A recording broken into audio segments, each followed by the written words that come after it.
اعوذ باللہ من الشیطان الرجیم بسم اللہ الرحمن الرحیم ما کان محمد ابا احد من رجالکم ولکن رسول اللہ وخاتم النبیین وقال عز وجل كما فرض 3 مرات في القرآن في سورة التوبة وسورة الفتح وسورة الصف هو الذي أرسل رسوله بالهدى ودين الحق ليظهره على الدين كله وقال عز وجل كما ورد في سورة السبا وما أرسلناك إلا كافة للناس بشيرا ونذيرا وقال عز وجل كما ورد في سورة الأنبياء وما أرسلناك إلا رحمة للعالمين وقال عز وجل كما ورد في سورة الأعراف قل يا أيها الناس إني رسول الله إليكم جميعا صدق اللہ العظیم۔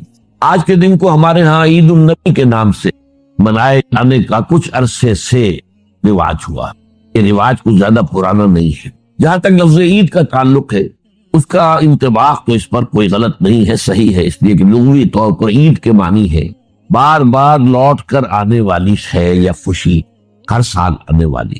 عید الفطر ہر سال آتی ہے، عید الاضحیٰ ہر سال آتی ہے، عادہ یعودو، تو عید اسی سے بنا، لوٹ لوٹ کر آنے والی، پلٹ پلٹ کر آنے۔ اس اعتبار سے یہ یقیناً یوم عید ہے، لیکن یہ اصل میں اس کے لیے اس کا استعمال جو ہے یہ بہت ہی تھوڑے عرصے قبل شروع ہوا ہے، یہ کوئی قدیم بات۔ اول تو یہ کہ حضور کی ولادت جو ہے 12 ربیع الاول متفق علیہ نہیں ہے، حضور کی ولادت کی تاریخ طے نہیں ہے۔ مہینہ تو طے ہے کہ ربیع الاول تھا، اس میں کسی شک و شبہ کی گنجائش نہیں، لیکن تاریخ متفق علیہ نہیں۔ بلکہ میرے نزدیک اس سلسلے میں قاضی سلمان منصور پوری رحمۃ اللہ علیہ، جو ایک بڑی عظیم کتاب کے مصنف ہے، اگرچہ وہ اتنی مشہور نہیں ہو سکی جتنے کی مولانا شبلی کی رحمۃ للعالمین مشہور ہوئی ہے، لیکن بہت سے اخبارات سے مولانا شبلی کی کتاب سے وہ بہت بڑھتر ہے، بہت اونچی، علمی اعتماد سے اس کا مقام بلندتر ہے۔ رحمۃ للعالمین 3 جلدوں میں۔ اور یہ جو تھے قاضی سلمان منصور پوری، یہ تقویمات کے بڑے ماہر تھے۔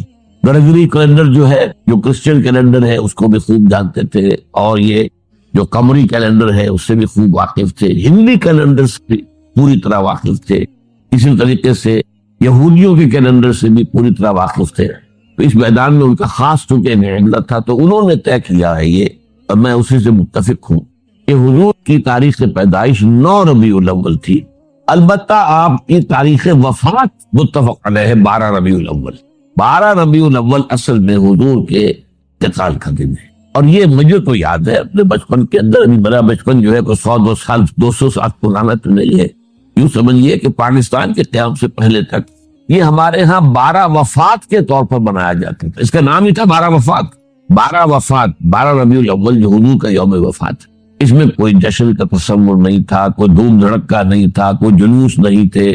ہاں ضرور ہے کہ کبھی جلسے ہو جاتے تھے، کوئی میلاد کی محفلیں ہوتی تھی، لیکن میلاد کی محفلیں جو ہے وہ صرف یوم ولادت کو نہیں ہوتی تھی، وہ تو گویا کہ ہمارے ہاں کی ایک تہذیب کا ایک جز بن گیا تھا، خاص طور پر خواتین کے لیے، اور وہ تعلیم بالغاں کا ایک اچھا ذریعہ تھا۔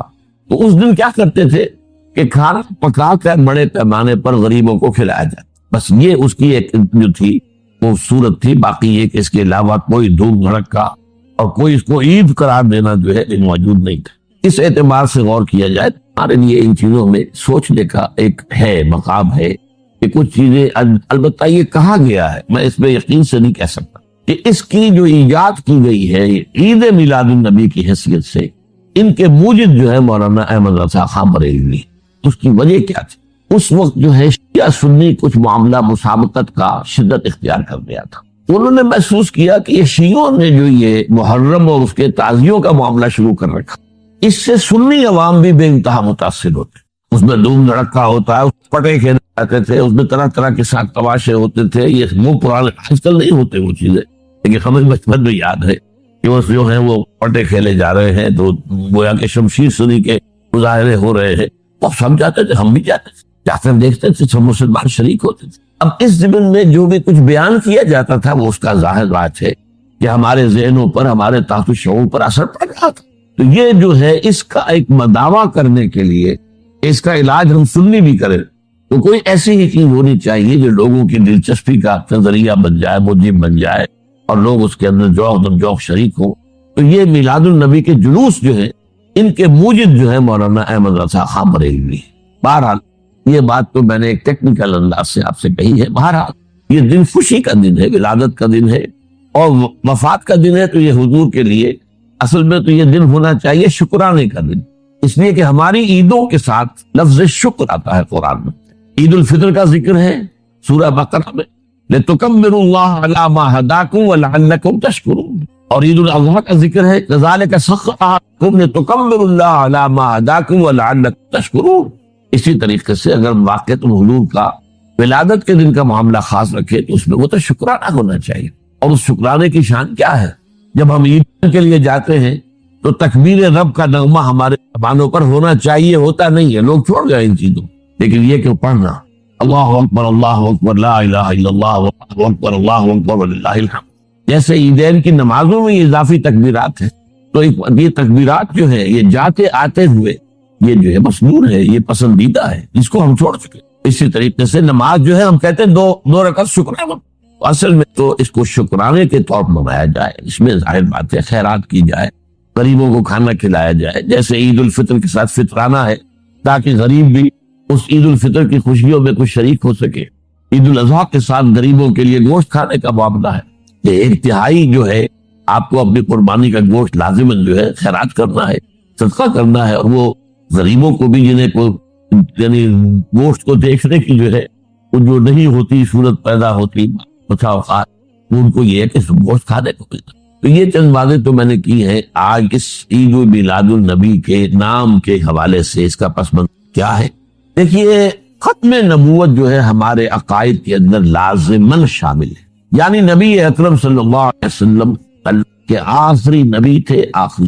یوں سمجھ کہ بعض روایات کے روح سے اگر 1.25 لاکھ انبیاء دنیا میں آئے ہیں تو اس کی آخری کڑی بھی صرف حضور ہے صلی اللہ علیہ وسلم، اور ان 1.25 لاکھ میں سے وہ بھی جو نبی بھی تھے رسول بھی تھے۔ رسول جو ہوتا ہے لازماً نبی ہوتا ہے، اب نبی لازماً رسول نہیں ہے۔ تو 313 کی جو ہے تعداد بتائی گئی ہے کہ رسول آئے ہیں دنیا میں، آخری رسول بھی محمد ہے صلی اللہ علیہ وسلم۔ لیکن ختم نبوت کا 2 مفہوم ہے جن میں سے ایک بہت عام ہوا ہے، اس کی خاص وجہ ہے، اس کا تعلق ہے شریعت سے، قانون سے۔ وہ ختم نبوت کا مفہوم کیا ہے کہ آپ آخری نبی، آخری رسول، آپ کے بعد کوئی نبی نہیں، کوئی رسول نہیں۔ جس نے دعویٰ کیا وہ جھوٹا، دجال، کذاب، کافر، مرتد، اور جس نے اس کی تصدیق کی وہ بھی دائرہ اسلام سے خارج۔ اب یہ چونکہ ہے قانونی مسئلہ، کوئی شخص مسلمان رہا یا نہیں رہا، لہذا اس پہلو پر تو علماء نے پوری توجہ کی، اس کے دلائل بھی یہ ہے۔ البتہ آپ نے نوٹ کیا گیا ہو کہ اس کے لیے عام طور پر ایک ہی آیت قرآن کی جو پیش کی جاتی ہے، یہ سورہ احزاب کی آیت نمبر 40 ہے، ما کان محمد ابا احد من رجالکم ولکن رسول اللہ وخاتم النبیین۔ محمد تم میں سے کسی مرد کے باپ نہیں ہے۔ یہ اصل میں جو معاملہ ہوا تھا زید ابن حارثہ رضی اللہ تعالیٰ عنہ کا، اس کے حوالے سے میں اس کے تفصیل میں نہیں جاؤں گا۔ یہ آیت آپ نے بے شمار مرتبہ سنی ہوگی، اور ظاہر بات ہے کہ ختم نبوت کے موضوع پر یا نبی اکرم صلی اللہ علیہ وسلم کی عظمت کے موضوع پر جہاں کہیں بھی خطاب ہوگا، وعظ ہوگا، تقریر ہوگی، اس میں لازماً یہ آیت مبارکہ کوٹ ہو۔ تو ایک مفہوم تو یہ ہے، اور اس کے حوالے سے یہ آیتیں جو پیش ہوتی ہیں اور صحیح ہوتی ہیں۔ دوسرا مفہوم اور ہے، نبوت اور رسالت حضور پر کامل ہوئی، یہ دوسرا پہلو ہے۔ اور نوٹ کرنے کی بات یہ ہے کہ حضور کی فضیلت کس میں ہے؟ ختم نبوت میں کوئی فضیلت نہیں ہے، بس بغی مانا کہ ختم ہو گئے، ایک شے تھی اب نہیں رہی، ایک واقعہ ہے، بس اس میں فضیلت کا پہلو کون سا ہو؟ بلکہ میں آپ کو یاد دلا دوں کہ اصل میں غلام احمد قادیانی نے لعنت اللہ علیہ جو اپنے دعوی کا آغاز کیا تھا وہ یہی سے کیا تھا۔ اس نے اجرائے وحی کا فلسفہ پیش کیا کہ وحی تو جاری ہے، وحی کا سلسلہ بند نہیں ہو سکتا، کیسے ہو سکتا جبکہ وحی رحمت ہے۔ اب یہ بات لوگوں کو اپیل کی، وحی تو رحمت ہے، تو یہ رحمت کا سلسلہ کیسے بند ہو سکتا؟ تو اجرائے وحی سے بات شروع کی، اور اس کو پھر آگے بڑھتا گیا۔ مہدی موعود ہونے کا وعدہ کیا، پھر اس نے مسیح موعود ہونے کا وعدہ کیا، پر نبی کا دعویٰ کر دیا، پھر بندی فیر۔ لیکن یہ بنیادی بات وہ تھی کہ جس نے لوگوں کو اپیل کی، میں اس کی بات وضاحت کر دوں گا۔ تو دراحقیقت ختم نبوت کے یہ 2 مفہوم میں بیان کر رہا ہوں۔ یہ لفظ ختم میں اردو میں بھی موجود ہے، ایک یہ ہے کہ پیسے ختم ہو گئے، آٹا ختم ہو گئے، یہ ایک مفہوم ہے۔ ایک یہ کہ اسکول کا طالب علم کہتا ہے کہ میں نے اپنا کام ختم کر لیا، تو یہ ختم جو ہے پورا کر، میں نے اپنا کام پورا کر، یہ ختم جو ہے یہاں پر اس معنی میں ہے۔ تو اس معنی میں ایک ہے حضور پر ختم نبوت کہ آپ کے بعد کوئی نبی نہیں، کوئی رسول نہیں، ایک ہے ختم نبوت اس معنی میں کہ آپ پر نبوت اور رسالت کی تکمیل ہوئی ہے۔ اب اس کے لیے جو قرآن مجید کی آیت ہے جو میں چاہتا ہوں کہ آپ اچھی طرح نوٹ کر لیں، تو 3 مرتبہ آئی قرآن میں، هو الذی ارسل رسولہ بالہدی ودین الحق لیظہرہ علی الدین کلہ، یہ ہے اصل آیت۔ اس کو ایمفیسائز نہیں کیا گیا، اس پر توجہ نہیں کی گئی کہ اصل میں تکمیل نبوت اور رسالت کی منزل یہ ہے۔ اس کے حوالے سے بات کی جائے تو وہ بات سامنے آتی ہے کہ محمد رسول اللہ کا مقام کیا ہے۔ میں عرض کر رہا تھا کہ ایک چیز مسلسل چلی آ رہی تھی، ایک جگہ ختم ہو گئی، ٹھیک ہے ختم ہو گئی، ایک واقعہ ہے، لیکن اس میں فضیلت تو کوئی نہیں۔ ایک ہے ایک چیز رفتہ رفتہ رفتہ رفتہ رفتہ رفتہ رفتہ تدریجاً ارتقاء کے مراحل طے کرتے ہوئے اپنے کلائمیکس کو پہنچی اور ختم ہوئی۔ زمین و آسمان کا فرق، ایک چیز اپنے عروج کو پہنچ کر ختم ہوئی، ایک چیز کلائمیکس کو پہنچ کر ختم ہوئی۔ یہ ہے اصل معاملہ، یہ جو حضور اس میں فضیلت ہے، جس میں اندر حضور کا مقام جو ہے انبیاء کرام کے مقدس گروہ کے اندر معین ہوتا ہے کہ آپ پر نبوت و رسالت کی تکمیل، حضور پر نبوت ختم ہو گئی، آپ کے بعد نبوت نہیں ہے، رسالت نہیں ہے، جس نے دعویٰ کیا وہ کذاب جان۔ اب لیجیے حدیث کے جو اس اتمام نبوت و رسالت کے اعتبار سے، یہ بھی حضرت ابو ہریرہ سے رضی اللہ تعالی عنہ، اور یہ متفق علیہ ہے، بخاری اور مسلم دونوں۔ یہ بارہا میں نے آپ سے کہا ہے کہ جو حدیث متفق علیہ ہے اس سے اوپر کوئی درجہ نہیں ہے حدیث کے مستند ہونے کا، وہ قرآن مجید کے قریب ہی پہنچ جاتی ہے وہ حدیث اپنے سند کے اعتبار سے۔ قرآن قرآن ہے، حدیث حدیث ہے، قرآن لفظاً وحی ہے، حدیث مانن وحی ہے، قرآن محفوظ ہے لفظاً، حدیث محفوظ نہیں ہے لفظاً، لیکن سند کے اعتبار سے جو متفق علیہ روایت ہوگی وہ قرآن مجید ہی کے قریب پہنچ جاتی ہے۔ اس روایت کے الفاظ کیا ہے؟ آپ نے فرمایا مثلی و مثل الانبیاء، میری اور باقی دوسرے رسول نبیوں کی مثالیں ہے کمثل قصر، ایک محل کی ہے، ایک عمارت بڑی شاندار بنائی گئی، احسن بنیانہ، اس کی تعمیر بہت عمدہ ہوئی، بہت اعلیٰ ہوئی، بہت حسین، وترک منہ موضع لبنۃ، لیکن ایک جگہ پر اس میں رکھنا چھوڑ دیا گیا، بہت ساری شان، ایک رکھنا ہے، یہ کیا ہے، کس لیے ہے، کیوں چھوڑ دیا گیا، کیوں تکمیل نہیں کی گئی؟ فطاف من نظار، تو نظارہ کرنے والے، دیکھنے والے سیاح لوگ آتے تھے اور وہ اس کا طواف کرتے تھے، اس کے گرد جو ہے چکر لگاتے تھے، یتعجبون، تعجب کرتے تھے، من حسن بنیانہ، اس کی انتہائی خوبصورت جو عمارت ہوئی ہے اس کی تعریف کرتے تھے، الا موضع تلک اللبنہ، سوائے اس ایک اینٹ یا کہہ لیجئے وہ ایک پتھر، اس زمانے میں اینٹوں کا رواج نہیں تھا تو پتھروں سے بنتی تھی، اس کی کچھ جگہ چھوڑ دی گئی۔ اب فرمایا آپ نے فَكُنْتُ أَنَا سَلَكْتُ مَوْضِعَ اللَّبْنَةِ خُتِمَ بِي النُّبِيَّاتُ وَخُتِمَ بِي الرُّسُلُ، تو میں وہ اینٹ ہوں، میں وہ پتھر ہوں جس نے آ کر اس رکھنے کو پر کر دیا ہے، بند کر دیا ہے، اور میرے ذریعے سے وہ عمارت بھی مکمل کر دی گئی، اور میرے ذریعے سے رسولوں کو بھی مکمل کر دیا گیا، رسالت کی بھی تکمیل ہو گئی۔ وفی روایت میں، ایک اور روایت میں الفاظ ہے وَأَنَا الْلَبِنَةُ وَأَنَا خَاتِمُ النَّبِيِّينَ، میں ہوں وہ اینٹ یا وہ پتھر، اور میں ہوں کہ میرے بعد کوئی نبی نہیں۔ اب احادیث کی حد تک تو معاملہ یہ ہو گیا، اب آئیے آپ اس آیت کی طرف۔ یہ جو آیت ہے هُوَ الَّذِي أَرْسَلَ رَسُولَهُ بِالْهُدَىٰ وَدِينِ الْحَقِّ لِيُظْهِرَهُ عَلَى الدِّينِ كُلِّهِ، 3 جگہ آئی، 2 جگہ اس کا اختتام ہے ان الفاظ کے ساتھ وَلَوْ كَرِهَ الْمُشْرِكُونَ، اور ایک جگہ ہے وَكَفَىٰ بِاللَّهِ شَهِيدًا۔ میں اس جو مختلف فی حصہ ہے اس کا اس وقت اس پر بحث نہیں کر رہا، جو بالکل متفق علیہ ہے، جس میں ایک شوشے کا فرق بھی نہیں۔ هو الذی ارسل رسولہ بالہدى ودین الحق لیظہرہ علی الدین کلہ، یہ ایگزیکٹلی یہی الفاظ، ایک حرف کا 2 دور کی بات ہے، ایک شوشے تک کا فرق ہے۔ اور دوسری بات یہ نوٹ کیجئے، یہ الفاظ کسی اور رسول کے لیے قرآن میں نہیں آئے، بعض الفاظ مشترک ہیں، بشیر، سارے انبیاء بشیر تھے، حضور بھی بشیر، نذیر، سارے خبردار کرنے والے تھے، حضور بھی خبردار کرنے والے، مبلغ، معلم، یہ سارے ناصح، میں انصح لکم، میں تمہیں نصیحت کر رہا ہوں، یہ سارے الفاظ مشترک ہیں۔ شاہد، گواہ، یہ بھی مشترک، انا ارسلناک شاہدا ومبشرا ونذیرا وداعیا الی اللہ باذنہ وسراجا منیرا، یہ الفاظ، لیکن یہ الفاظ قرآن مجید میں جو 3 مرتبہ حضور کے لیے آ رہے ہیں، کسی اور نبی اور رسول کے لیے ایک مرتبہ بھی نہیں۔ تو معلوم ہوا کہ یہی الفاظ ہے جو حضور کی امتیازی حیثیت کو واضح کرنے والے ہیں۔ تو ساری توجہ ان پر ہونی چاہیے، جسے ہم کہتے ہیں مائکروسکوپ کو فکس کر دیجیے اس کے اوپر۔ هو الذی ارسل رسولہ، وہی ہے اللہ جس نے بھیجا اپنے رسول کو، محمد کو صلی اللہ علیہ وسلم، بالہدا، ہدایت بھیج کر، ہدا دے کر، اور دین حق دے کر، دو چیزیں دے کر بھیجا گیا۔ اور کس لیے بھیجا؟ لِیُظْہِرَہُ عَلَى الدِّینِ کُلِّہ، کہ دین حق کو غالب کر دے پورے نظام دین پر، پورے نظام زندگی پر، یا تمام ادیان پر، تمام نظاموں پر۔ یہ جو آیت ہے یہ در حقیقت نبوت اور رسالت دونوں کے اعتبار سے حضور پر اکمال اور تکمیل اور اتمام اور تکمیل کی مظہر ہے۔ حضور کو دے کر جو دو چیزیں بھیجا گیا ہے، اب اس کو نوٹ کی۔ وہ جو نبوت اور رسالت کی بات میں عرض کر رہا تھا، جو شخص نبی بھی ہے رسول بھی ہے، اس کی شخصیت کے دو پہلو ہو جائیں گے۔ نبوت کا پہلو ہے اللہ سے لینے والا، جیسے اینٹینا کو لگا رکھا ہے آپ نے اور وہ ہوا میں سے وہ لے رہا ہے وہ جو سگنلز، یہ ہے نبوت۔ رسالت ہے پہنچانا، یہ ہے رسالت جو ہے یہ لوگوں کو پہنچانا، اللہ سے لیتا ہے لوگوں تک پہنچاتا۔ یہ جو ہے نبی اور رسول کا جو فنکشن ہے۔ اللہ سے جو دو چیزیں ملی ان میں تکمیل کا پہلو کیا ہے؟ الہدا، the guidance, the total guidance Quran Majeed. اس کو ایک اعتبار سے سمجھیے کہ یہ تو نبوت کے آغاز سے ہدایت اللہ تعالیٰ کی طرف سے آ رہی ہے۔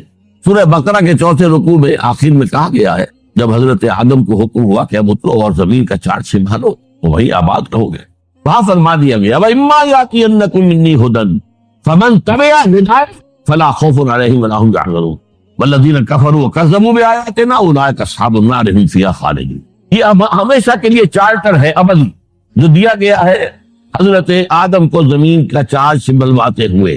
جب جب کوئی ہدایت میری طرف سے تمہارے پاس آئے، تمہارے سے مراد ہے تمہارے اور تمہاری نسل کے پاس آئے، تو جو کوئی اس ہدایت کی پیروی کرے گا اس کے لیے نہ کوئی خوف ہوگا نہ حزن ہوگا۔ اور جو ہماری آیات، وہ ہماری آیات کی شکل میں ہدایت آئے گی، جو ہماری آیات کا انکار کرے گا وہ جہنمی ہوگا، آگ میں رہے گا ہمیشہ۔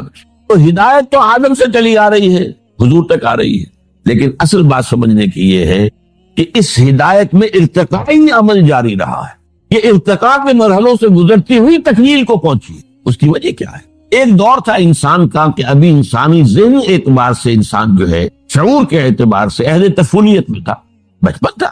اب آپ نوٹ کیجئے کہ ابھی نہ کوئی تمدن، نہ کوئی تہذیب، نہ کوئی فلسفہ، نہ کوئی سائنس، نہ کوئی علوم، نہ کوئی یونیورسٹیاں، کچھ بھی نہیں۔ اس وقت جو انسانی شعور کی سطح تھی اس کے مطابق ہی ہدایت دی جا سکتی تھی، کامل ہدایت نہیں دی جا سکتی۔ اس کی سادہ سی مثال یہ ہے کہ آپ کا بچہ پرائمری کا طالب علم ہے، آپ اس کو پی ایچ ڈی استاد رکھ دیجیے تو پی ایچ ڈی کیا پڑھائے گا اسے؟ وہ ظاہر بات ہے پڑھائے گا تو وہی کچھ جو کہ وہ پڑھنے کی استعداد رکھتا ہے۔ لہذا یہ ہدایت جو ہے یہ ہر دور کی ذہنی اور شعوری سطح کے مطابق یہ ترقی کرتے کرتے کرتے کرتے کرتے یہ ایک خاص مقام تک پہنچی ہے، جہاں انسانی شعور اور انسانی ذہن اور انسان کی صلاحیت جو ہے فکری، وہ اس جگہ پہنچ گئی تھی جسے ہم کہیں گے میچور ہو گیا نوع انسانی۔ اور اب وہ آگے جو ہدایت دے دی گئی ہے اس کی روشنی میں اگلا راستہ خود دیکھ سکتا ہے۔ اسی کا نام اجتہاد ہے۔ البتہ یہاں ایک بات نوٹ کر لیجئے، یہ میں نے اس سے پہلے کبھی نہیں کہی ہے۔ ہدایت کے دو حصے ہیں، ایک ہدایت اصولی ایمانیات، ماورائی حقیقتوں کی ہدایت، یہ کائنات کیا ہے، آخرت کیا ہے، جنت ہے، دوزخ ہے، یہ موت کے بعد کیا ہونا ہے، یہ فرشتوں کا معاملہ ہے، یہ ساری چیزیں کیا ہے، ماورائی، میٹافزیکل۔ میٹافزیکل ہدایت اول روز سے کامل ہے، اول روز سے کامل ہے۔ تمام انبیاء نے وہی تعلیم دی ہے۔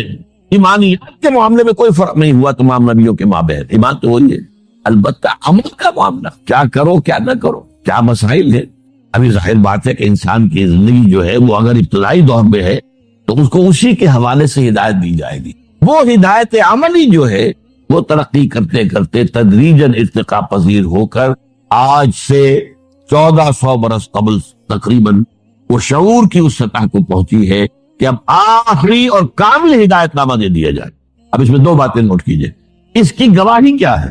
کہ ہم مانتے ہیں کہ تورات بھی اللہ کی کتاب تھی، بلکہ ہے ہمارا ایمان، تحریف ہو گئی اس، لیکن ہے تو قرآن کہتا ہے خود سورہ مائدہ انا انزلنا التوراۃ فیہا ھدی ونور، ہم نے ہی تورات نازل کی تھی، اس میں ہدایت بھی تھی، نور بھی تھا۔ اس دور کے حساب سے ہدایت مکمل تھی، اس میں نور بھی تھا۔ پھر انجیل آئی، ہم نے انجیل نازل کی عیسیٰ ابن مریم کو عطا کی، فیہ ہدی و نور، اس میں بھی ہدایت بھی تھی، نور بھی تھا، اور یہ الہدیٰ ہے۔ اچھا اب سوال پیدا ہوتا ہے، قرآن مجید کی حفاظت کا ذمہ لیا، تورات کا نہیں لیا، کیوں؟ اگر تورات کا بھی ذمہ لیتا اللہ کہ کیا تحریف ہو سکتی تھی؟ اگر اللہ کا ذمہ ہوتا تو کیا کوئی تحریف کر سکتا تھا؟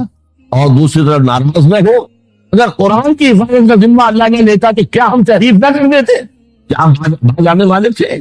ترجموں میں ہم نے تحریفیں کی ہیں، تفسیروں میں ہم نے تحریفیں کی ہیں، متن میں نہیں ہو سکتی، ہو ہی نہیں سکتی۔ کیوں نہیں ہو سکتی؟ انا نحن نزلنا الذکر وانا لہ لحافظ، ہم نے ہی اس ذکر کو نازل کیا، ہم ہی اس کے محافظ ہیں۔ اب اس آیت کا پہلا حصہ تو مشترک ہے، تورات کس نے نازل کی؟ اللہ نے کی، ہم ہی نے اس ذکر کو نازل کیا، تو قرآن نے خود کہا انا انزلنا التوراۃ، تو نزول کا حصہ پہ مشترک ہے قرآن اور تورات اور انجیل اور کتاب صحف ابراہیم وغیرہ وغیرہ۔ حفاظت کا ذمہ صرف قرآن کے لیے کیوں؟ میں یہ کہا کرتا ہوں لطیف انداز میں کہ ان کتابوں کو یہ حق پہنچتا ہے کہ اللہ سے شکوہ کریں کہ ہمارے ساتھ یہ سوتیلی بیٹیوں والا سلوک کیوں کیا؟ کچھ تیری کتاب ہے، قرآن بھی تیری کتاب، وجہ کیا؟ بھائی تم ابھی تمہارے اندر ہدایت کامل نہیں ہوئی تھی، تم تو اصل میں انٹرم پیریڈ کے لیے ہدایات پر مشتمل تھی۔ یہ نوٹ کیجئے لفظ ہدایت اور ہدایات، اس لیے کہ تورات کے لیے سب سے اہم لفظ جو ہے وہ 10 commandments ہے، ہدایات۔ عبوری دور کے لیے، انٹرم پیریڈ کے لیے جو ہے نوع انسانی کے لیے ہدایات دے کر نازل کیا گیا تھا۔ الہدیٰ آئی تھی، تب اللہ کو کوئی میوزیم سجانے کی ضرورت نہیں تھی۔ اللہ تعالیٰ نے جب وہ آخری ہدایت آ کر کامل ہو گئی، اب یہ ہے کہ اس کی حفاظت کرنی پڑی، تو اور ہدایت آدھی نہیں۔ یا وہ مسئلہ میں حل کر دوں جو قادیانی کی بات کا میں نے کہا تھا، میں بعد میں عرض کروں گا۔ ایک قادیانی نوجوان سے میری بات ہو رہی تھی، میں نے اس سے 2 باتیں پوچھی، یہ بتاؤ کہ کیا تم مانتے ہو کہ قرآن میں ہدایت کامل ہو گئی؟ کہتے بالکل بالکل بالکل۔ اچھا کیا تم یہ مانتے ہو کہ قرآن محفوظ ہے، اس میں کوئی تحریف نہیں ہوئی؟ بالکل بالکل بالکل۔ تو پھر مجھے وحی کی ضرورت بتاؤ، جب ہدایت کامل ہو گئی اور محفوظ بھی ہے تو مزید وحی کی ضرورت کیا ہے؟ یہ اللہ تعالیٰ کا شغل تو نہیں ہے، یہ تو حکمت کے تحت جو کام ہوتا ہے حکمت سے، ضرورت سے ہوتا ہے۔ وحی ہدایت کے لیے تھی، ہم مانتے ہیں ہدایت کامل ہو چکی۔ بھائی اس گلاس میں جتنا پانی آ سکتا تھا آ چکا، آپ کہاں ڈالو گے؟ جو پانی ڈالو گے وہ ادھر ادھر بگڑ جائے گا۔ یہ ہے دلیل اصل میں ختم نبوت کی، جو بدقسمتی سے ہماری طرف سے پیش نہیں۔ وہ مجھے آج تک یاد ہے کہ وہ جو قرآن مجید کے الفاظ ہیں، کیونکہ نمرود کے بارے میں فبہت الذی کفر، وہ نوجوان مبہوت ہو کر رہ گیا، اس کے پاس کوئی جواب نہیں تھا کہ وہ ہدایت مکمل ہو گئی اور محفوظ ہے، یا تو یوں کہو کہ نہیں اس میں تحریف ہو گئی ہے۔ اب ضرورت ہے کہ کوئی نبی آئے، وہ اس کے اندر آ کر بتائے کہ صحیح کیا تھا، غلط کیا تھا، کوئی کمی تھی تو اس کو پورا کرے، کوئی غلطی ہوئی تو اس کی تصحیح کرے۔ لیکن اگر قرآن کو مان لے کوئی شخص کہ اس میں ہدایت کامل ہو گئی اور یہ کہ وہ محفوظ ہے، تو پھر کسی اجرائے وحی کی بنیاد ہی پیدا نہیں ہوتی، جہاں سے اس شخص نے فتنے کا آغاز کیا تھا اسی کی جڑ کٹتا ہے۔ اس میں دوسری بات یہ نوٹ کیجئے کہ حضور سے مثلاً قبل نبی اور رسول کون تھے؟ حضرت عیسیٰ۔ یہ 600 برس جو ہے حضرت عیسیٰ اور حضرت محمد کے درمیان فترت اولا، اس سے پہلے کبھی ایسا نہیں ہوا کہ دنیا میں کوئی نبی یا رسول نہ ہو۔ ان 600 برسوں میں نہ کوئی نبی نہ کوئی رسول، پھر تکمیلی رسالت اور نبوت چلتی۔ حضرت مسیح کا یہ قول موجود ہے آج بھی، اپنے حواریین سے کہا میں ابھی مجھے تم سے بہت سی باتیں اور کہنی تھی، لیکن ابھی تم ان کا تحمل نہیں کر سکو گے، جب وہ فارقلیب آئے گا تو پھر کچھ بتائے گا صلی اللہ علیہ وسلم۔ یہ فارقلیب کا لفظ جو ہے ان کے حلق میں ہڈی بن کر پھنسا ہوا، پیریکلائٹوس، پیریکلوٹوس، پیراکلیٹ، اس لیے کہ اس کے معنی ہے محمد، جو اصل لفظ تھا محمد، قابل تعریف۔ اب انہوں نے ترجمہ کیا کمفرٹر، جو کہ آ کے تسلی دے گا، وہ مختلف اس کو بدلا ہے، اس کے اندر تحریف کی ہے۔ لہذا یہ جو فارقلیت آئیں گے، جو کہ محمد ہوں گے صلی اللہ علیہ وسلم، وہ آ کر تمہیں سب کچھ بتائیں گے۔ یعنی ساری تعلیم، تکمیل والی تعلیم جو ہے، اس کا معاملہ ابھی ہے محمد کے لیے۔ ابھی تم اس قابل نہیں ہو، 600 برس اور تمہاری زندگی جو ہے وہ ہو جائے، آگے بڑھ جائے، تب وہ الہدیٰ آئے گی۔ نمبر 2 دے کر کیا چیز بھیجے گئے؟ دین حق۔ اور دین حق کیا ہے؟ مکمل نظام جو مبنی بر حق۔ سب سے بڑا حق کیا ہے؟ کائنات اللہ کی ہے، اسی کا حکم چلنا چاہیے۔